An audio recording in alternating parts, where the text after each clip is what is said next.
একটা form fill up করছিলেন, আপনিও কি আবার যুবশ্রীর জন্য আবেদন করছেন না? যুবশ্রীর জন্য আবেদন করছি না, যারা যুব সাথী পাবে তাদেরকে সহযোগিতা করে দিচ্ছি। কারণ মমতা বন্দ্যোপাধ্যায় বলেছেন যে তৃণমূল কংগ্রেসরা যেভাবে সর্বদা মানুষের পাশে ছিল, থাকবে, পাশে থেকে কাজ করার জন্য, তাই আমরা যারা এখানে আছি, যারা হেল্প ডেস্ক দেখছেন, এটা যেটা প্রকল্পের সামনে অফিসাররা ওখানে আছেন, আমরা হেল্প ডেস্কে বসে আছি। যারা আসছেন যুব সাথী ভাই বোনেরা যারা আসছেন তাদেরকে আমরা এখানে সহযোগিতা করে দিচ্ছি কীভাবে ফর্ম ফিল আপ করতে হবে, যাতে দেখুন কোনো প্রকার ভুল না হয়। মমতা বন্দ্যোপাধ্যায়ের যে প্রকল্প, সারা জাগানো প্রকল্প, যুবকদের যুবক যুবতী ভাই বোনদের পাশে দাঁড়ানোর প্রকল্প, সেই প্রকল্পের যেন আয়ত্তায় সবাই আসে, সবাই যেন ভাতা পায়, তার ব্যবস্থার জন্য আমরা সবাই এখানে বসে আছি। সমস্ত ডকুমেন্টস লাগছে, মাধ্যমিকের সার্টিফিকেট, অ্যাডমিট বা মাধ্যমিক পাশের সমতুল্য কোনো সার্টিফিকেট, আধার কার্ড, ভোটার কার্ড, ব্যাংকের পাসবুকের প্রথম পাতার জেরক্স, এগুলো লাগছে। আগামী দিনে কি কি সুবিধা পেতে পারে এই যুবশ্রী প্রকল্প?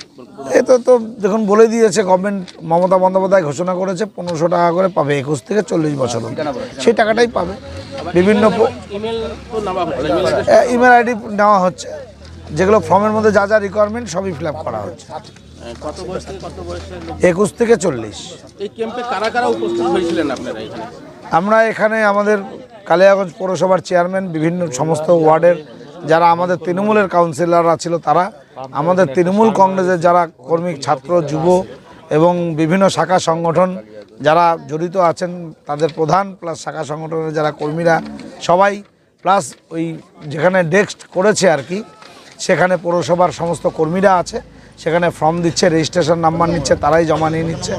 ধীরে ধীরে সমস্ত কিছু কাজ করা হচ্ছে। আমাদের একটা সিস্টেম করেছি, দেখবেন গোটা কালিয়াগঞ্জের বুকে আমরা পৌরসভার পক্ষ থেকে চেয়ারম্যান সাহেব ফ্লেক্স দিয়েছেন যে কত তারিখে কোন কোন ওয়ার্ড কি হবে। এবং সবচেয়ে ভালো কথা, ওনাকে আমি আজকে কুর্নিশ জানাই যে এত সমস্ত কিছু কাজকর্মের মধ্যেও গোটা কালিয়াগঞ্জে উনি এই যুবসাথী যারা অ্যাপ্লাই করতে পারবেন, কি কি পদ্ধতিতে, কিভাবে কি লাগবে, উনি তার জন্য মাইকিং বের করেছেন। গতকাল থেকে আমাদের মাইকিং শুরু হয়েছে, একদম 26 তারিখ যতদিন আমাদের এই ক্যাম্প থাকবে ততদিন মাইকিং চলবে, যাতে কারো কালিয়াগঞ্জবাসীর কারো কোনো অসুবিধা না হয়। বর্তমান কি এটা অফলাইন হচ্ছে না অনলাইন হচ্ছে ফর্ম ফিল আপ? সব অফলাইন হচ্ছে ফর্ম ফিল আপ, আমাদের রেজিস্ট্রেশন অনলাইনে হচ্ছে।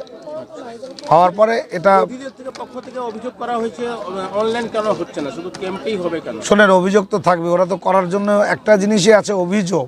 এই শব্দটা, বাংলা শব্দটা এত সুন্দরভাবে বিজেপিরা মুখস্থ করে নিয়েছে, যত লিডারের কাছে যাবেন ওদের একটাই শব্দ, আমাদের অভিযোগ আছে।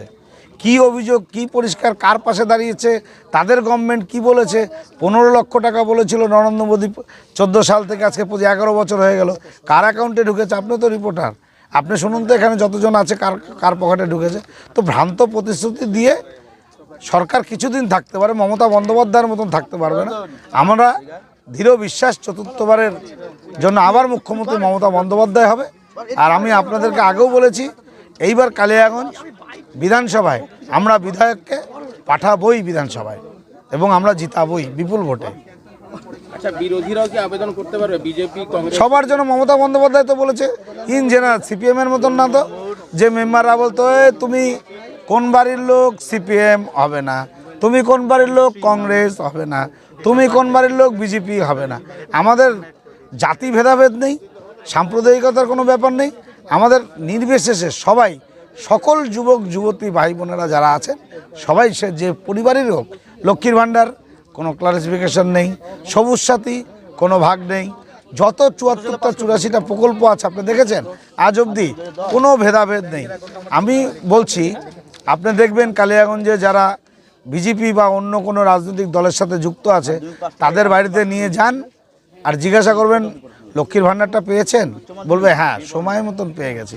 আর ওনাদের যারা পরিবারের লোক নেতৃত্ব দিচ্ছেন বিজেপিতে, তারা বলবে আমাদের অভিযোগ রয়েছে। টাকাটা অ্যাকাউন্ট থেকে না নেওয়ার জন্য একটা ফর্ম ফিল আপ করে দিক গভর্নমেন্টকে, যে না আমি এই গভর্নমেন্টের টাকা নেব না, তারপর বুঝবো অভিযোগ কি অভিযোগ। কতদিন চলবে এই ক্যাম্প আপনাদের? 26 তারিখ অবধি চলবে, এবং 26 তারিখ অবধি আমাদের এখানে আমাদের কর্মীরা থাকবে। আমরা জলের ব্যবস্থা করেছি, পানীয় জলের ব্যবস্থা করেছি, আমরা এখানে চায়ের ব্যবস্থা করেছি, বিস্কুটের ব্যবস্থা করেছি। আমরা লাইনে যাতে কারো কোনো অসুবিধা না হয়, তাহলে পৌরসভার পক্ষ থেকে সবসময় মাইকিং হচ্ছে, কোন লাইনে ফর্ম দেওয়া হবে, কোথায় রেজিস্ট্রেশন হচ্ছে, কে জমা নিচ্ছে। এবং আমার চেয়ারম্যান আজকে সবচেয়ে বড় কথা, যারা ফর্ম জমা দিচ্ছে সবাইকে অ্যাকনলেজমেন্ট সঙ্গে সঙ্গে দিতে হবে। তারা সেই অ্যাকনলেজমেন্ট রাখবেন। যদি কোনো সময় দেখা যায় যে সেই যুবক যুবতী ভাই বোনেরা কোনো মিস হয়েছে, পায়নি, আমরা ওই অ্যাকনলেজমেন্ট নিয়ে তাদেরটা যাতে পায় তার ব্যবস্থাও করে দেবো।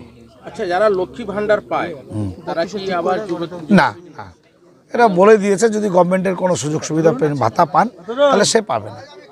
আচ্ছা, এটা তো 21 থেকে 41, যারা 41 এর উপরে রয়েছে তারা কোনো ভাতা পেতে পারে না, তাদের জন্য যে প্রকল্প আছে সেটা পাবে।